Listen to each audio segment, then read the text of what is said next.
അപ്പം നമ്മളിന്ന് കടയ്ക്ക് പുറത്ത് പോയെന്ന് പറഞ്ഞില്ലേ? ഞാൻ പറഞ്ഞായിരുന്നു നിങ്ങളോട് പുറത്ത് വന്ന്. അപ്പോൾ ഒരു സാധനം വാങ്ങിയിട്ടുണ്ട് കേട്ടോ. എന്താണെന്ന് വെച്ചാൽ കണ്ടിട്ടുണ്ടോ?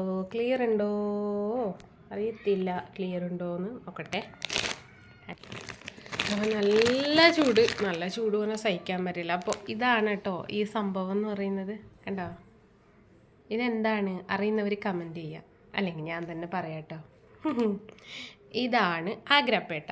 എൻ്റെ ഫേവറേറ്റ് സാധനമാണ് കേട്ടോ. അപ്പോൾ ഈ നവരാത്രി സമയമൊക്കെ ആയതുകൊണ്ട് അയ്യോ മുഖമൊക്കെ ഒരുമാതിരി ആയിപ്പോയി കേട്ടോ. നല്ല ചൂടാണ്. നവരാത്രി ആയതുകൊണ്ട് തന്നെ കുറേ സ്വീറ്റ്സ് വന്നിട്ടുണ്ട്. അപ്പം നമ്മുടെ ആഗ്രാപ്പേടയും നവരാത്രി വിശേഷമായിട്ട് വന്നതാണ് കേട്ടോ. അതെന്നിടൂ നമ്മുടെ കുമ്പളത്തിൻ്റെ ആ സാധനമില്ലേ ആഗ്രാപ്പേട്ട, അടിപൊളിയാണ് കേട്ടോ. ടേസ്റ്റ് ചെയ്തവരൊന്ന് ടേസ്റ്റ് ചെയ്ത് നോക്കാം. ഓക്കെ.